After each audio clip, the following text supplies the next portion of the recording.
Oke, halo guys. Hari ini saya mau buat video lagi bersama teman lama saya. Ini dia. Hai guys, nama saya Ika guys. Kita berada di episode 2 Best Question.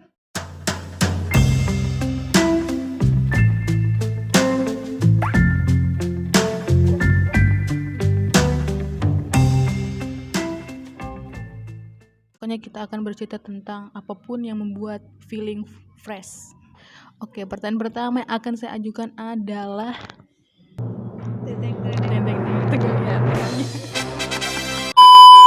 Saya bertanya, kenapa jarang upload? Lagi nggak mood. Kalau mood diupload. Ya Allah, kenapa begitu dia? Enggak sih, karena malas. Ada di mood yang memang ya malas. Ya. Soalnya sekarang saya lihat kamu, Mbak, kayak sedang menutup diri. Bukan menutup diri, karena di sisi yang mungkin jadi penonton lebih baik dibanding ditonton. Jadi penonton lebih baik. Oh, tentang menonton. Apakah Tentang kamu menonton. senang menonton sebuah drama Korea? Aku mau tanya. Sudah nonton True Beauty? True Beauty? Belum. Oh, saranku nonton True Beauty. Kenapa? Rahasia lah.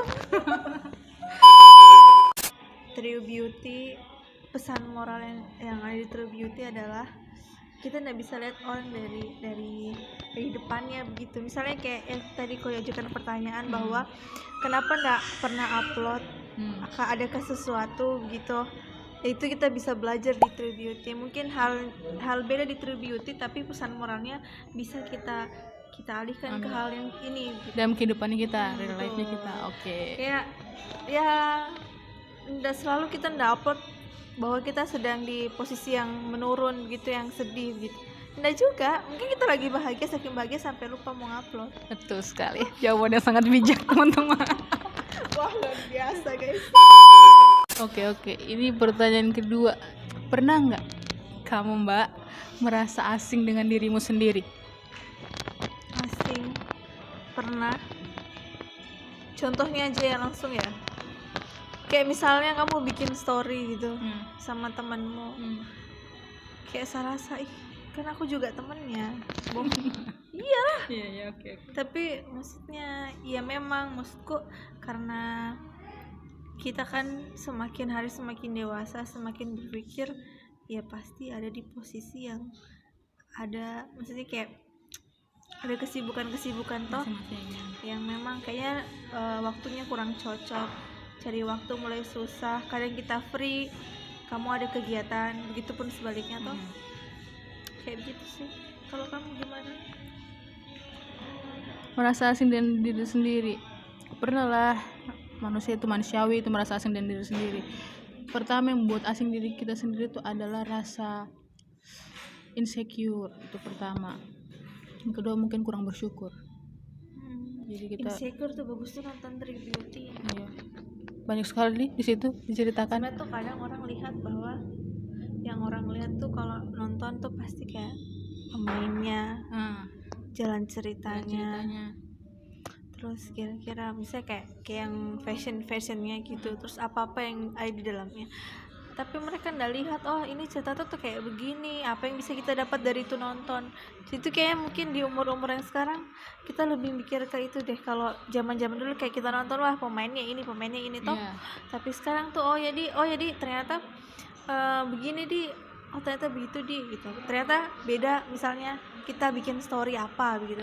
Dan kadang-kadang orang itu dorong nonton drakor, dorong cuma ngeliat sisi kayak romansnya.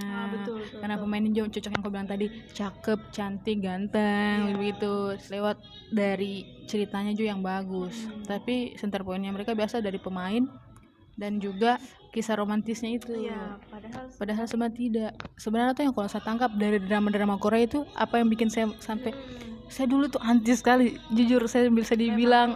Saya bisa bilang. Saya suka sekali Korea dulu. Padahal setelah saya nonton drama Korea itu yang bisa kita buat tuh tentang pecahan-pecahan masalah kehidupannya banyak. Bagus-bagus konfliknya lah, tentang keluarga, tentang kehidupan, apalagi paling banyak sebenarnya diajarkan kayak startup.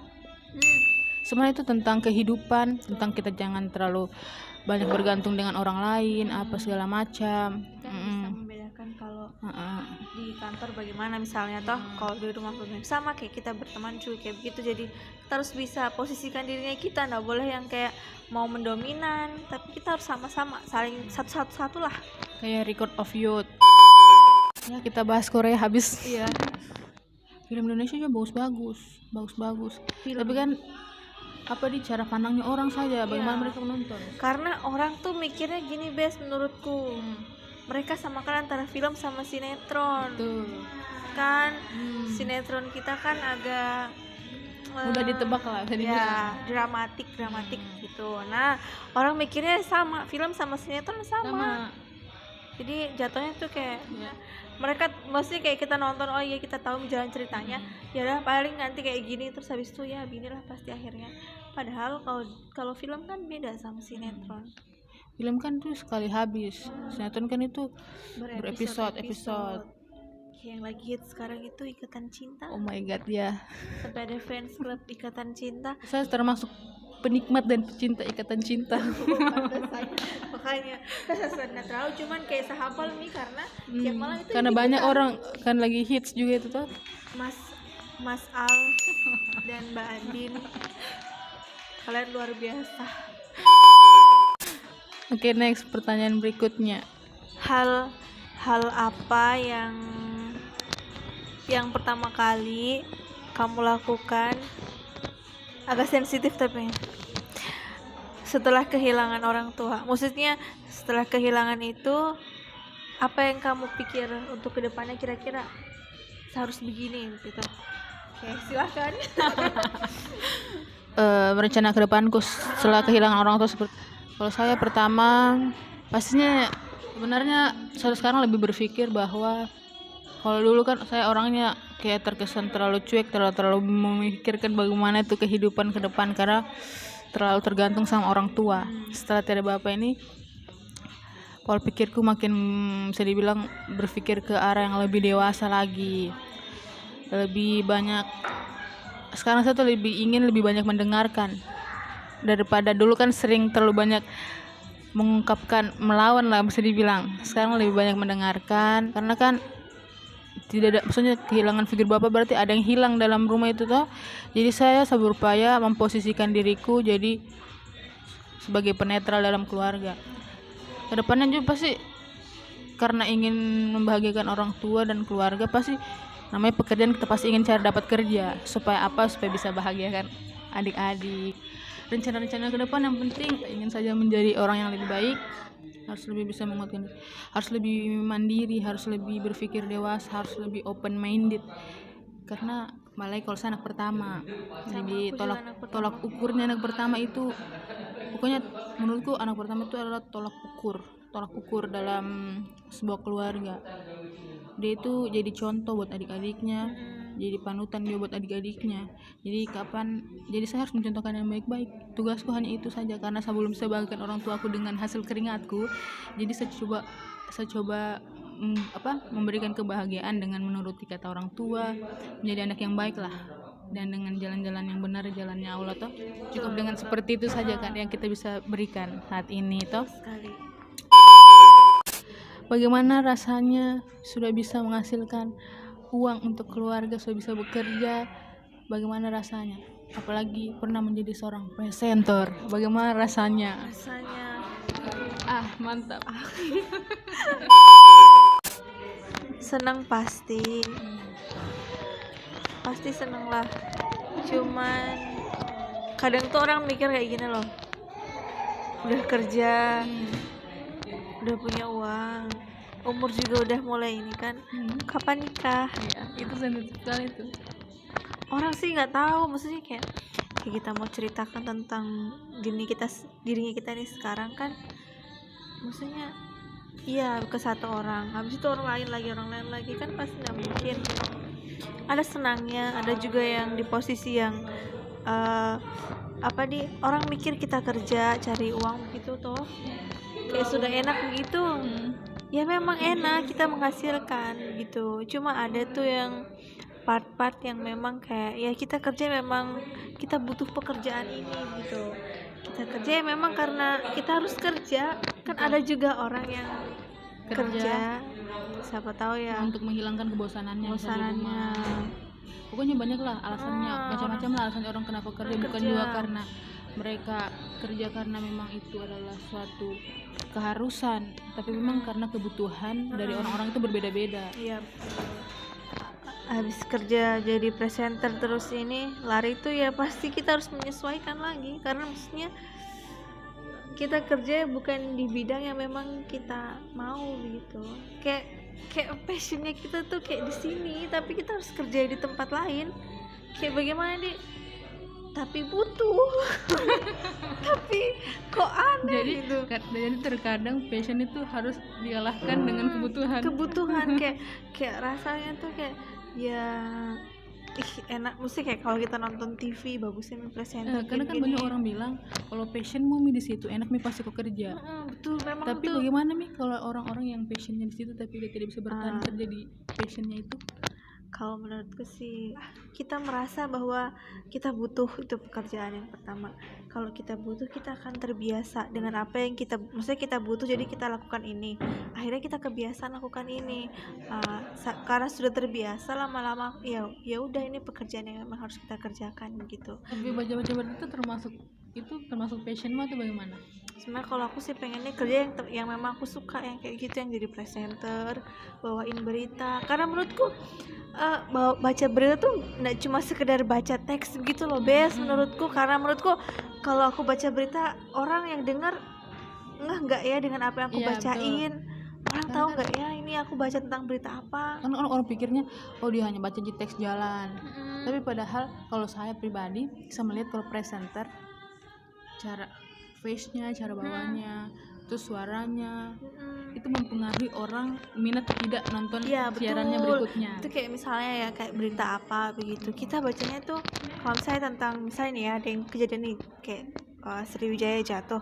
Kalau kita bacanya kayak kelemat Sriwijaya jatuh begini, sih orang apa ini? Kalau misalnya kita agak serius terus tapi bukan yang kayak formal banget tapi memang serius begitu, pasti orang ingin tahu, orang ikuti setiap sampai dari awal kita mulai siaran sampai akhir, pasti orang akan ikuti.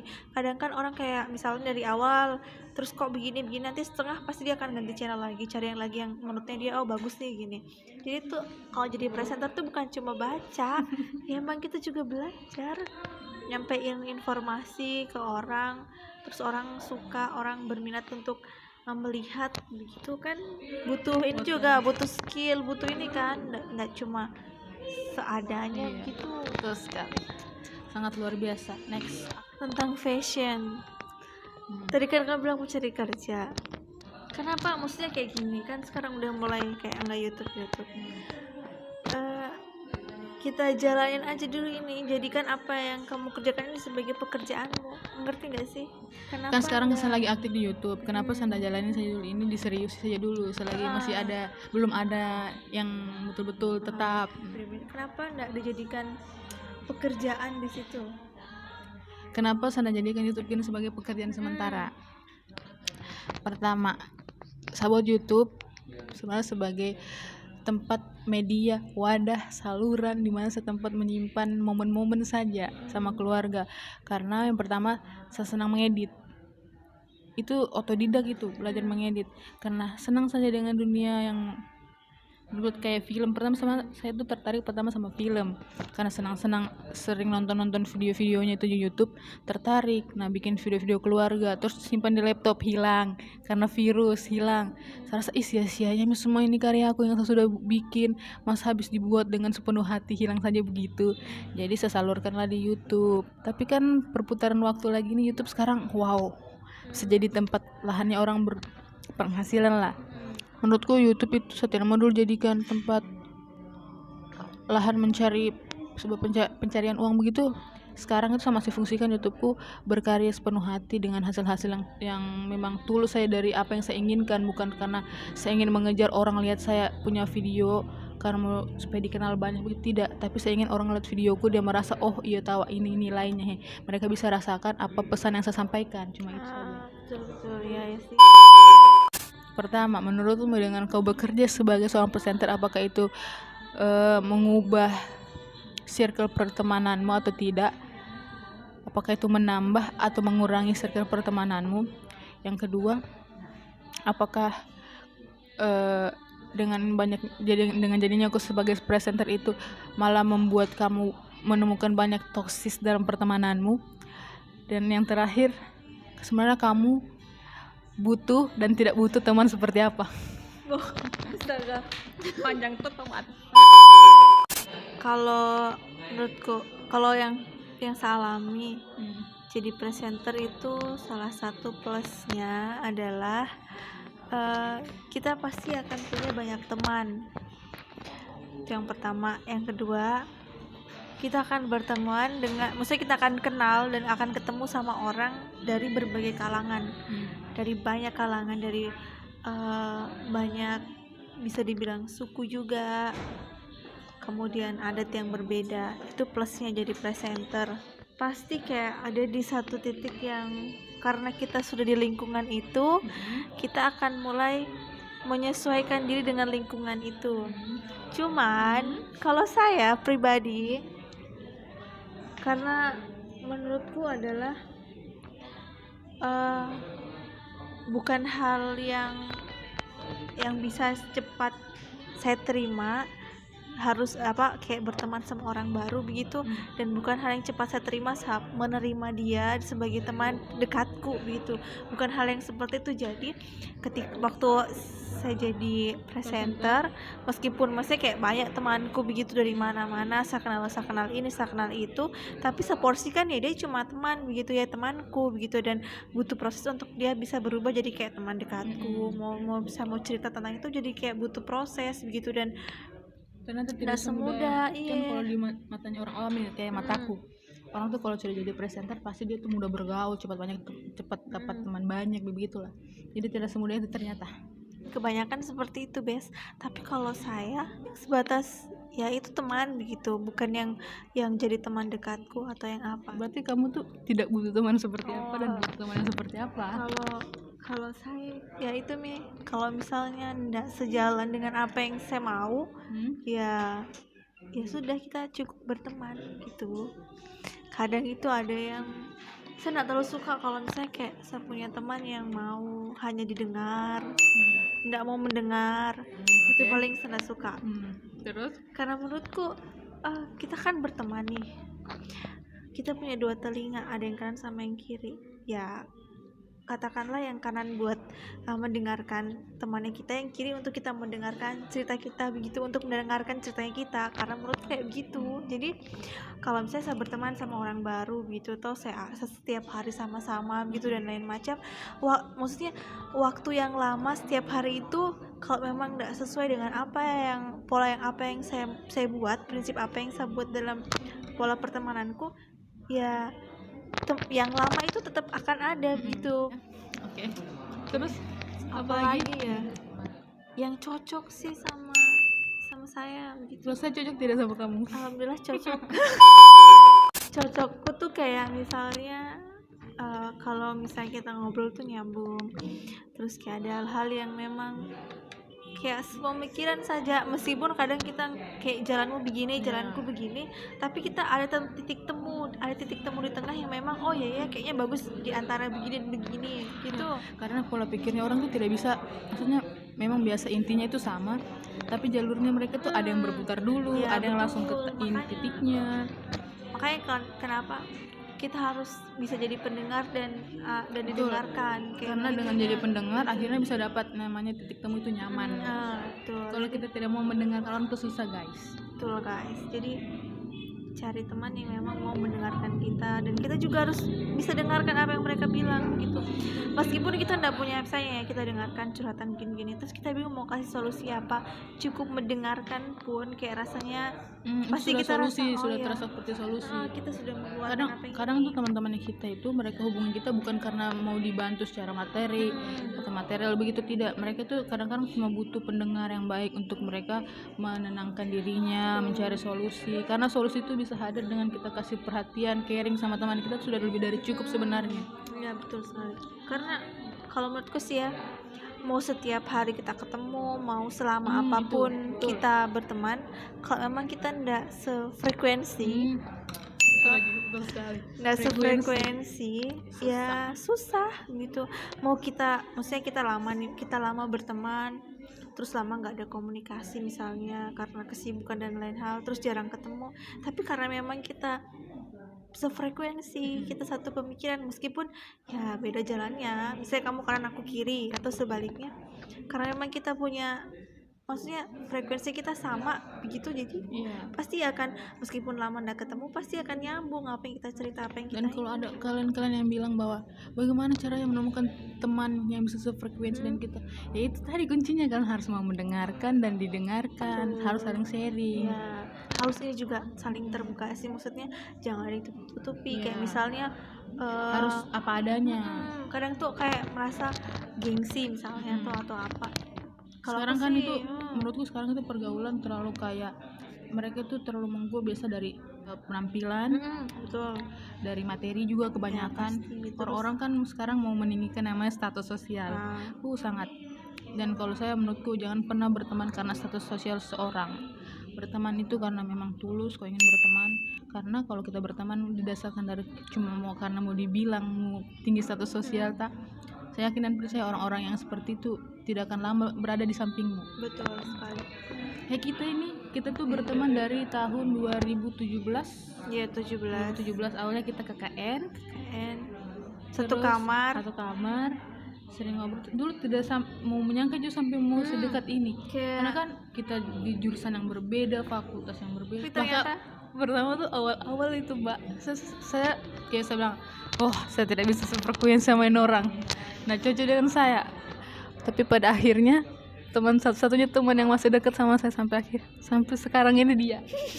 Makanya guys, tadi ternyata sama kata Joko Mura, jangan cepat menjudge seseorang sebelum kalian mengenalnya lebih baik. Karena kita nggak pernah tahu, maksudnya kayak ya itu tadi, kayak misalnya kamu ke kanan aku ke kiri, ternyata kita ketemu di tengah-tengah. Betul. Kayak begini nih, jadi harus pintar-pintar sih berteman saya sama siapapun, jangan pilih-pilih mau betul, jangan pilih-pilih. Kalau misalnya pada akhirnya kita ditinggalkan karena kita bukan yang dipilih sama si yang saya si A, bukan berarti kita tidak baik, tapi ya mungkin memang kita belum beda frekuensi ya, jadi ya sudah kan, toh maksudnya ada sih temannya kita yang lain, akan ada sih orang-orang yang akan nyambung sama kita. Menurutku sih kayak begitu. Karena kan kita berteman, tidak semua temannya kita, misalnya saya sama Ika, tidak semua aspek kita bicarakan kita nyambung. Ada pasti beberapa aspek yang tidak nyambung, dan saya harus cerita sama orang lain. Karena itu saya bilang tadi, frekuensi tidak semuanya tahu. Ya, betul. Jadi membiasakanlah mendengar dan didengar. Jangan terlalu cepat mengambil kesimpulan. Oke, terima kasih yang sudah mendengarkan bercerita hari ini. Jangan lupa like, komen, dan subscribe jika kalian suka dengan bercerita hari ini. Pastinya ambil saja baiknya, buang buruknya. Oke, pastinya nanti akan ada episode selanjutnya. Dengan siapa? Masih rahasia dong. Ya, okay. Pokoknya adalah